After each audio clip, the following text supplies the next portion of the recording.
रामदास जी आठवले साहेब तुम आगे बढ़ो. जोरात आवाज आला पाहिजे. रामदास जी आठवले साहेब तुम आगे बढ़ो.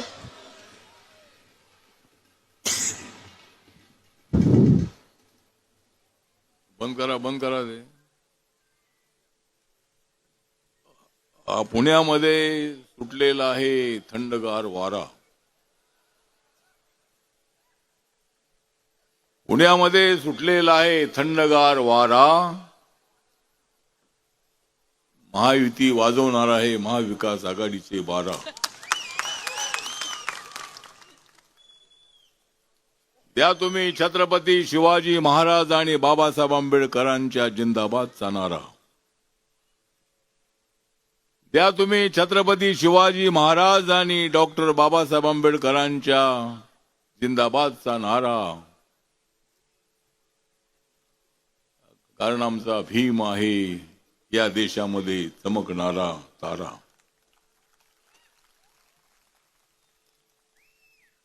आज पुण्याच्या महानगरपालिकेच्या निवडणुकीच्या प्रचाराच्या निमित्ताने चंद्रकांत दादा पाटील जे पूर्ण करतात आमचा वादा, जे नेहमीच पूर्ण करतात आमचा वादा, ते आहेत आमचे चंद्रकांत दादा.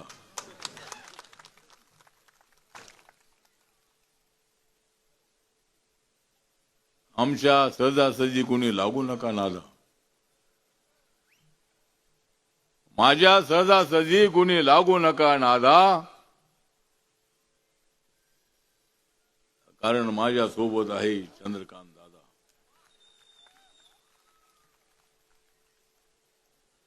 या ठिकाणी संजय सोनावणे शहराच्या अध्यक्षांच्या अध्यक्षतेखाली सभा होती आहे. परशुराम वाडेकर, बाळासाहेब जानराव, अशोक गायकवाड, संजय सुनीता ताई वाडेकर, शैलेश चव्हाण, हिमाली, नवनाथ कांबळे, आमचे विशाल शेवाळे तो उपस्थित आहेत. एमडी शेवाळे सरांचा आणि माझा अत्यंत घरोब्याचा संबंध होता. या अहिल्याश्रम मध्ये शिक्षणाचं अत्यंत महत्वाचं काम करणारे एमडी शेवाळे अनेक वर्ष माझ्या सोबत राहिले. ते रिपब्लिकन पक्षाचे फार जुने आणि प्रतिष्ठित असे नेते होते, अभ्यासू नेते होते.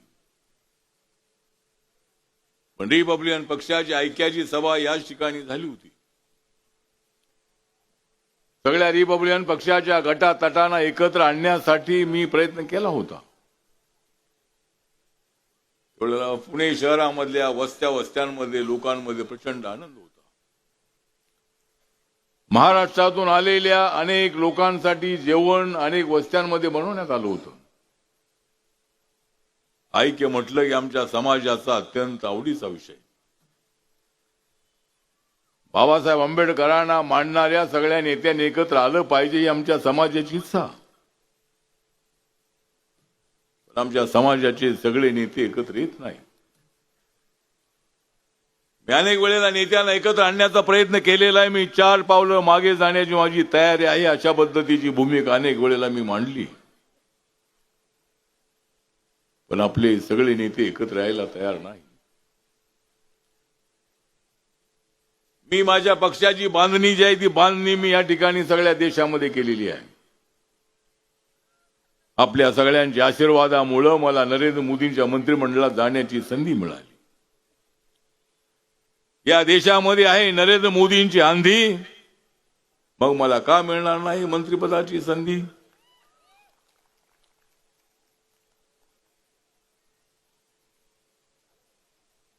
Republican party of India Babasaheb आंबेडकरांच्या विचाराचा पक्ष, छत्रपती शिवाजी महाराजांच्या विचाराला मानणारा पक्ष,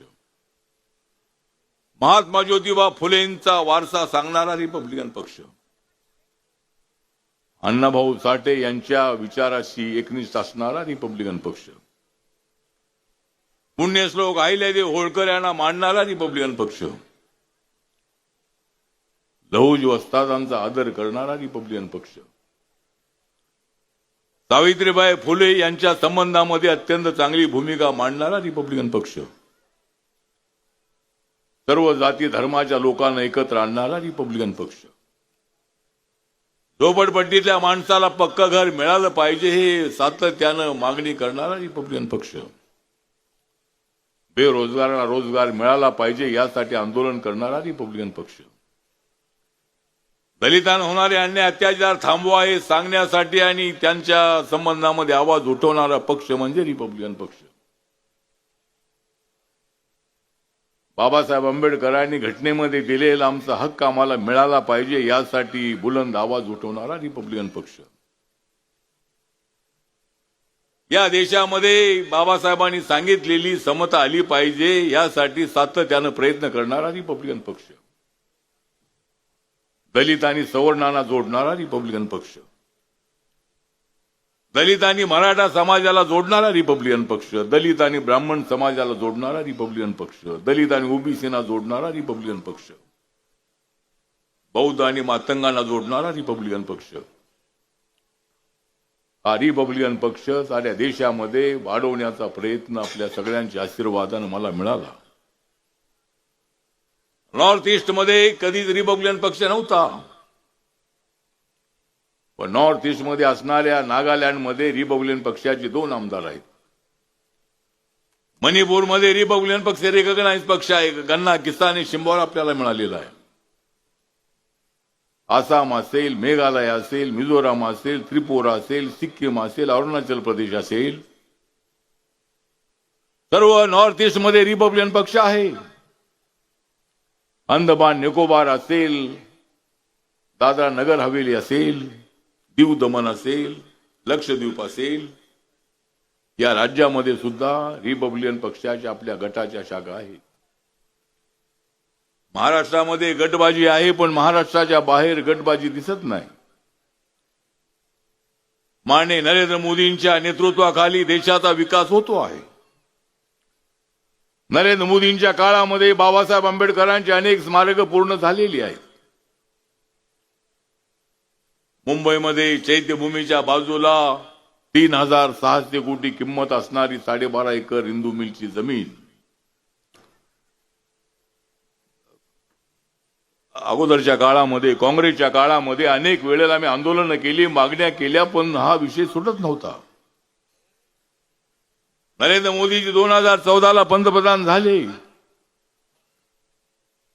आणि देवेंद्रजी 6 महिन्यानंतर महाराष्ट्राचे मुख्यमंत्री झाले आणि आम्ही दोघेजण जाऊन माननीय नरेंद्र मोदी साहेबांना भेटलो आणि ताबडतोब एनटीसीला सांगून ती 12.5 एकर जी जागा आहे ती ताबडतोब बाबासाहेबांच्या स्मारकाला मिळाली. जवळजवळ 1415 कोटी रुपये खर्च करून त्या ठिकाणी जगातलं अत्यंत उत्कृष्ट अशा पद्धतीचं स्मारक त्या ठिकाणी होत आहे. राम सुतारे आज आपल्यामध्ये नाही, त्यांचा गेल्या आठवड्यामध्ये त्यांचा मृत्यू झाला. त्यांच्या त्या अंत्ययात्रेसाठी मी त्या ठिकाणी उपस्थित होतो दिल्लीमध्ये. राम सुतारे यांनी हजारो पुतळे बनवले. त्यांना महाराष्ट्र सरकारने महाराष्ट्र गौरव हा पुरस्कार त्यांना दिला. माननीय देवेंद्र फडणवीसजी, एकनाथ शिंदेजी, अजितदादा पवारजी त्या ठिकाणी गेले होते त्यांच्या नोएडा मधल्या त्यांच्या निवासस्थानी. अत्यंत उत्कृष्ट अशा पद्धतीचा ते कलाकार होते. महाराष्ट्रातल्या धुळे जिल्ह्यातून ते मुंबई दिल्लीला गेले आणि अत्यंत उत्कृष्ट अशा पद्धतीचा मूर्तिकार म्हणून त्यांचं नाव सगळ्या देशामध्ये, सगळ्या जगामध्ये होतं.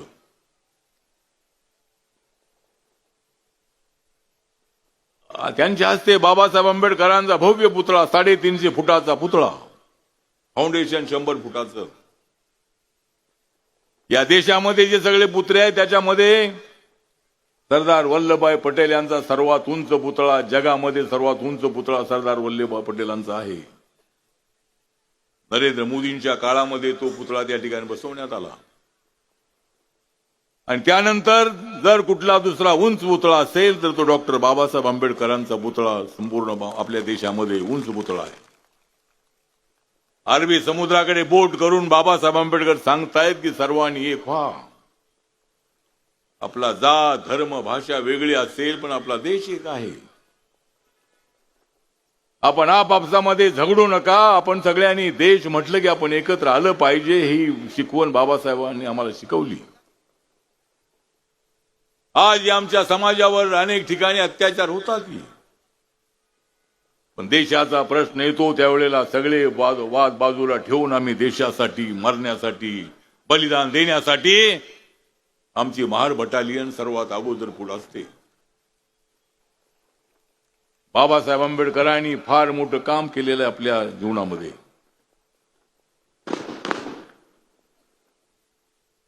बोललो का आता आणि काय सांगितलं.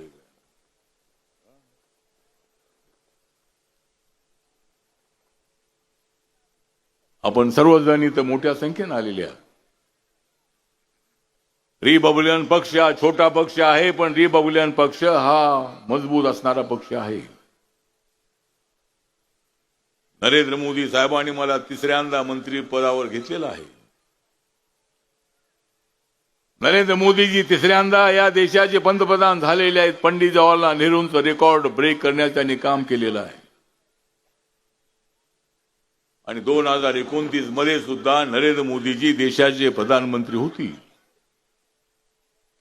ते प्रधानमंत्री झाले की मी सुद्धा चौथ्या वेळेला मंत्री झाल्याशिवाय राहत नाही. पण महाराष्ट्रात एखादा आपला मंत्री असायला हवा होता. महाराष्ट्रामध्ये काही मंत्रिपद आपल्याला मिळालं नाही. आपल्याकडे आमदार नाही.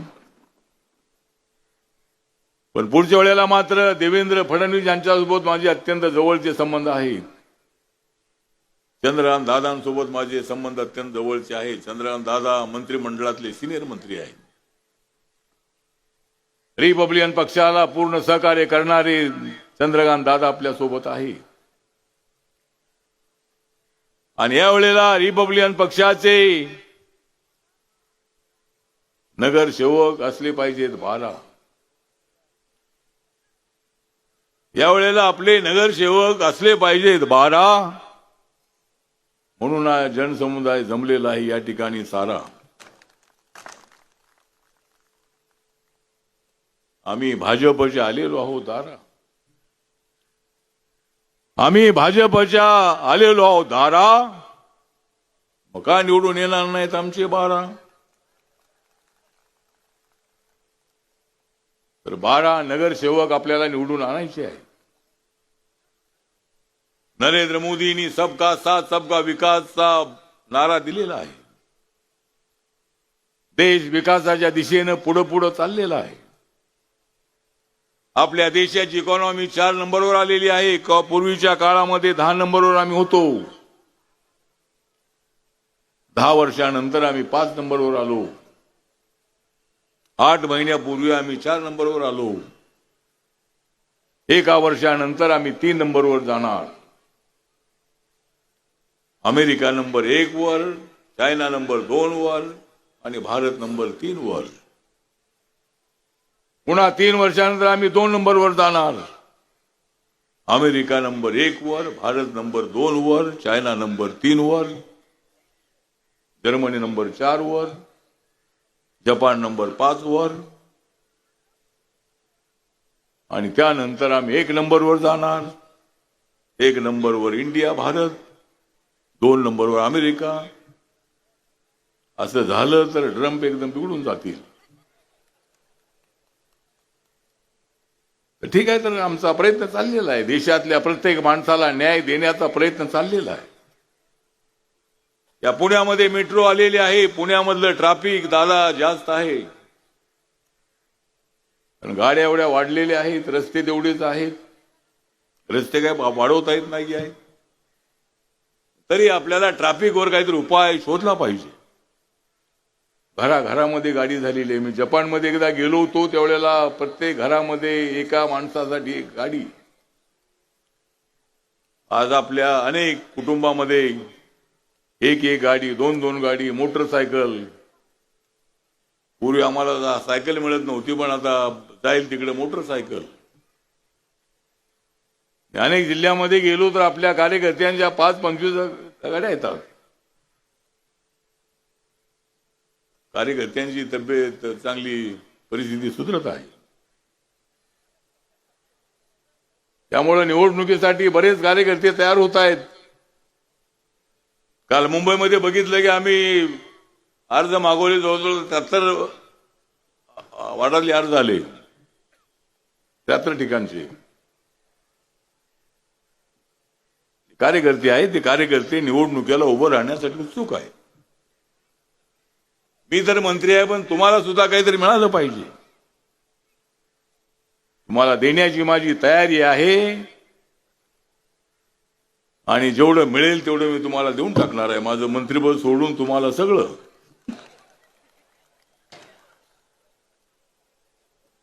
आणि महिलांमध्ये सुद्धा जागृती, आमच्या महिलांमध्ये सुद्धा जागृती आहे. स्वागतासाठी एवढ्या महिला आल्या की त्या महिलांना वाटत होतं की साहेबांना गुच्छ दिला की आपल्याला तिकीट मिळेल. पण जे मला गुच्छ दिली त्यांना अजिबात मी तिकीट देणार नाही. ठीक आहे, त्यांची भावना आहे. आपला नेता आलेला आहे, तर आपल्या नेत्याला हार घातला पाहिजे, त्याला गुच्छ दिला पाहिजे. अनेक महिला या ठिकाणी स्वागतासाठी आल्या. चांगली गोष्ट आहे. आपल्या समाजामध्ये चांगली जागृती होते. समाजामधले तरुण आता पुढे येत आहे. आर्थिकदृष्ट्या आपण प्रबळ होणं अत्यंत आवश्यक आहे.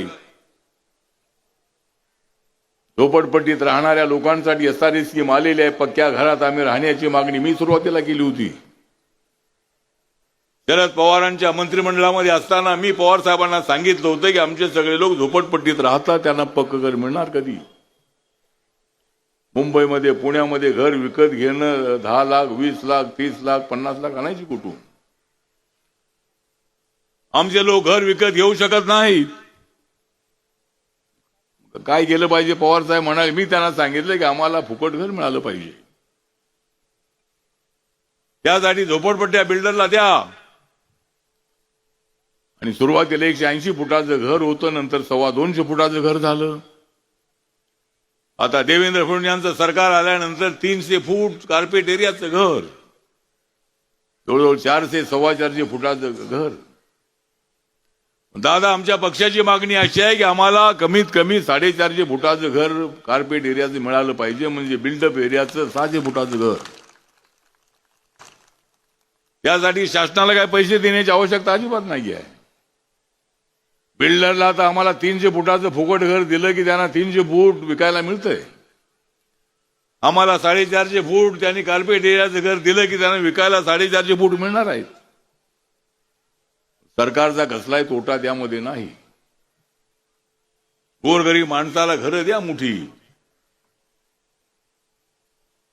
आमच्याकडे एकदा आम्ही पुण्याला, मुंबईला आम्ही आलो की आमचे सगळे पाहुणे सगळे येतात आणि एकदा आले की लवकर गावी जात नाहीत.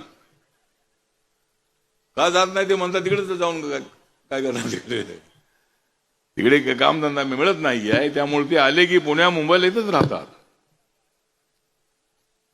सांगायचं तात्पर्य एवढंच आहे की ठीक आहे, अनेक प्रश्न आपले आहेत. आपल्या मुलांना नोकऱ्या मिळाल्या पाहिजेत. आपल्या मुलांनी, मुलींनी सगळे जे उद्योग आहेत ते केले पाहिजेत. महात्मा फुले कॉर्पोरेशन आहे, अण्णाभाऊसाठी विकास महामंडळ आहे, लेडकॉम आहे, खादी ग्रामोद्योग आहे, MSME आहे, व्हेंचर कॅपिटल फंड आहे, बँका आहेत. पण अडचण हीच आहे की आमच्या लोकांना सवय हे आहे की पैसे घेण्याची सवय आहे, पुन्हा देण्याची सवय अजिबात नाही. धंदा चालला तर पैसे रिटर्न देणार, धंदा चालत नाही तर द्यायचे कुठून पैसे? ठीक आहे, आपण पैसे घेतले की धंदा केला पाहिजे. आपण 4 पैसे चांगले कमवले पाहिजेत. म्हणून या ठिकाणी ही जी निवडणूक आहे, पुणे महानगरपालिकेची निवडणूक, ठाकरे बंधूंचा अजिबात चालणार नाही. बरं झालं उद्धव ठाकरेंना बुद्धी सुचली आणि त्यांनी राज ठाकरेंना सोबत घेतलं. दादा मी सांगत होतो की राज ठाकरेंना आपल्या सोबत घेऊन